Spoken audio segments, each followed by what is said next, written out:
3 years ago, when I was 19, I had just gotten hired at my local mall. Even though I've always hated the mall and have lots of weird experiences there, I was desperate after quitting my previous job, and I figured with coworkers around, I'd be safe. It was about 6 p.m. on a winter night, and I was asked to come into the store to fill out paperwork before I started working. I was seated on a bench near the back of the store, next to a boy who had also just been hired.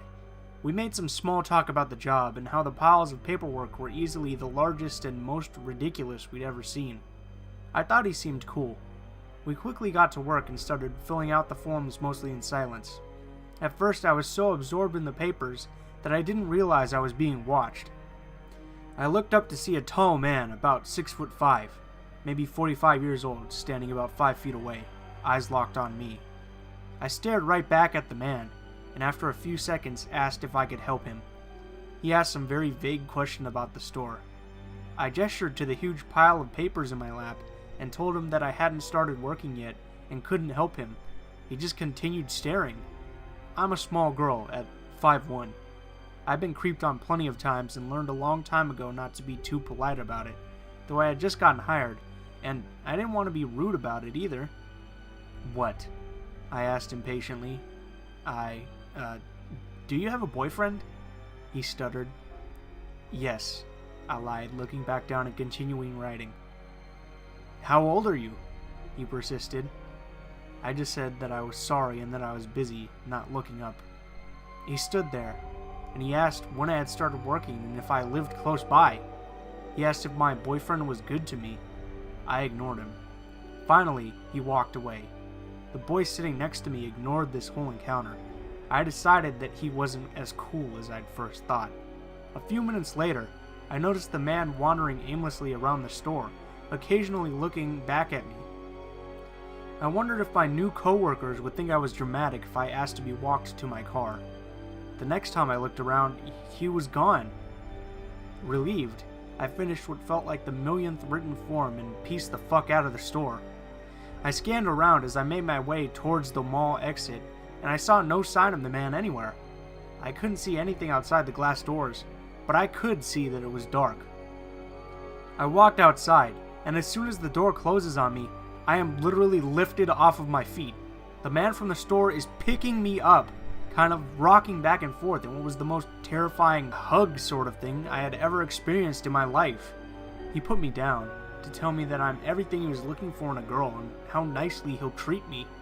He said that he could tell as soon as he saw me that I was the one. Of course, I didn't see one other person in the parking lot. At first, I was stunned. Then he reached for my hand when fight or flight finally kicked in. Before I knew it, I was, stupidly, booking it to my car, keys already in hand, not looking back. I looked up for a split second as I was unlocking my door and sliding into my car, and I saw nothing. I didn't see him anywhere. Like, what the fuck? My first thought was, he's in my car. And I looked in the back seat, even though I saw when I entered my car that it was empty. I didn't know if he was hiding behind a car, hiding behind my car, getting in his car, or if he followed me at all. But I was 100% mentally prepared to run him over should he come running from somewhere. I didn't know if he took a lucky guess as to which one of the mall's exits I'd come out of, or if he saw which way I'd entered. I got out of that parking lot real quick. I was frantically looking through my rear view mirror as I sped home, half expecting to see the dude pop up from my back seat. I didn't see anyone following me and started to calm down, when suddenly I see this huge black truck ripping down the road behind me at top speed. It was a pretty good distance behind me, but I noped out of the situation without a second thought and pulled into a hotel parking lot that I was luckily next to at the time, turning up my headlights and parking amidst the other cars in the lot. I lowered myself and watched the truck continue down the road. I had no idea whether the car was him or just a person driving fast, but I didn't move for probably 5 minutes, on high alert, ready to poop my pants at the drop of a pin. Never seeing the truck return, I decided to continue the drive home, taking a detour from the road I was on. No one followed me the rest of the way. I quit my job before I even started, and I cried on the inside for a few hours, and that was that. Some quick background and a disclaimer. This happened sometime between 2006 and 2008, but I remember it pretty vividly. My two friends and I were planning on a road trip, and there were constant distractions at one of our houses, so we headed out to a road nearby. This road isn't used very much. There's an old abandoned factory, a few businesses that were more for storage, so no one was around much, and a baseball field. A few cars would travel down the road as it's used as a bit of a shortcut in my town, but it had very little traffic. Naturally, the baseball field seemed like the perfect place to go in late spring. Green grass, bright sun, and no distractions. My friends and I sat at the outfield, at the very back of the fence, which was incredibly tall to prevent stray balls from being launched into the nearby river in the near parking lot. We'd only been sitting for about 10 minutes when a car pulled into the parking lot. It was a pretty nondescript vehicle, old, gray, and boxy. The only thing that stood out was the huge antenna poking up from the roof, but we ignored the older man that got out of the car, walked to the trunk, and took out a metal detector. He began to go through the motions, sweeping the detector back and forth over the gravel parking lot, and two things immediately seemed off to me, thanks to my own dad being a big metal detector buff. There was no reason for him to be metal detecting in a parking lot, unless he was specifically looking for something he'd lost there during a game or something. Our town is pretty historical, and offers a lot of good places to detect for relics of actual value. He was doing it all wrong, too. He had no headphones, which many detectors use, and his movements were very quick, not giving enough time for him to even find something if anything were there. And it was the speed that really alarmed me and caused me to alert my friends. He was quickly making his way over to us, and even though he had made a fence between us, we all felt threatened, so we packed up our road trip planning things and headed out to the entrance of the field. But as we did this, the man threw his detector back into his trunk, got into his car, started it, and pulled it around to the front of the field as we reached the dugouts.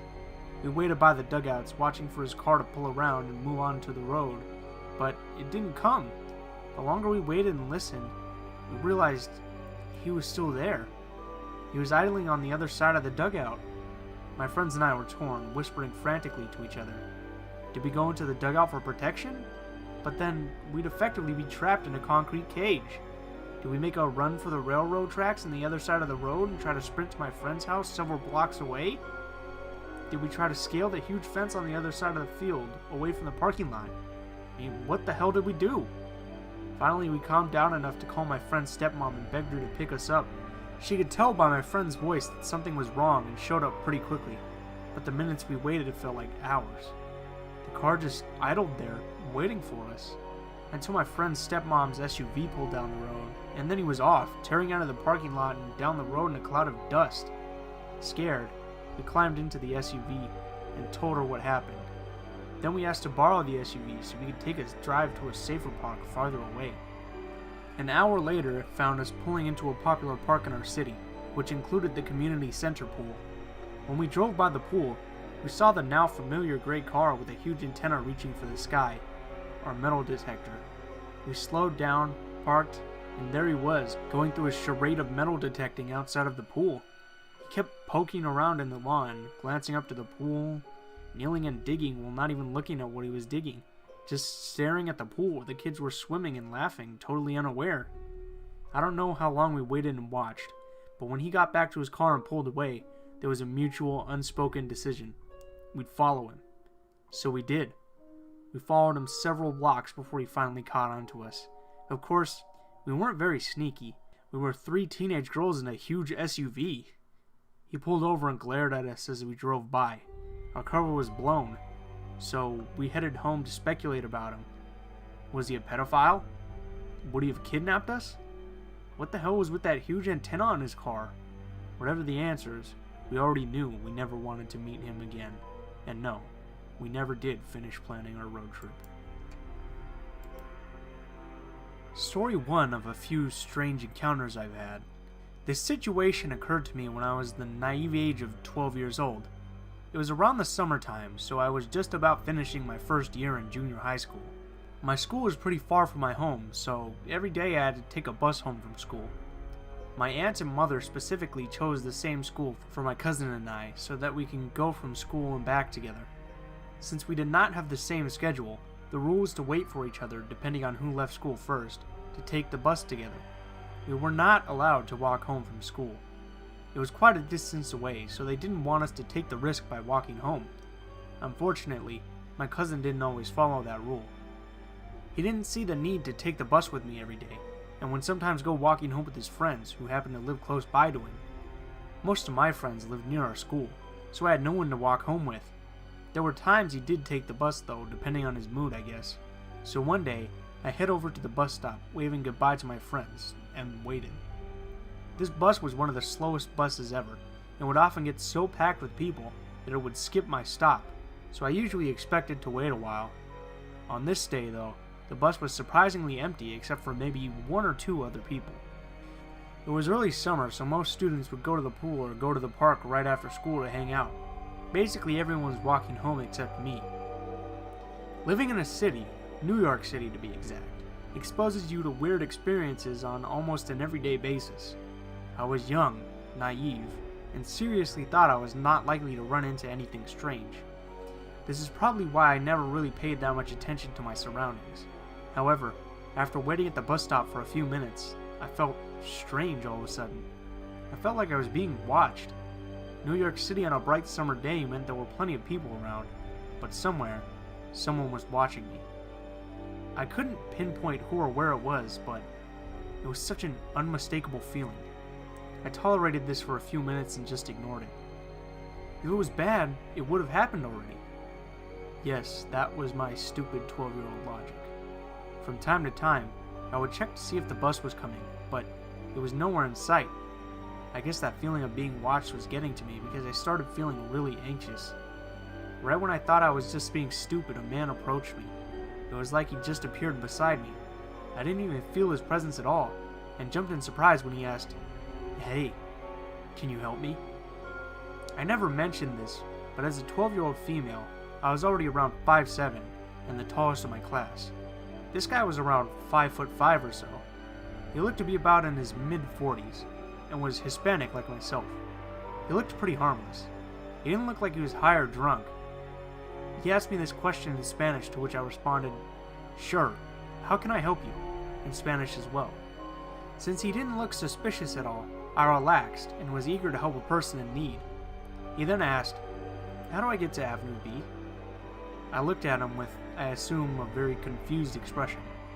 We stood near a corner where a street sign was clearly visible. It said, Avenue B.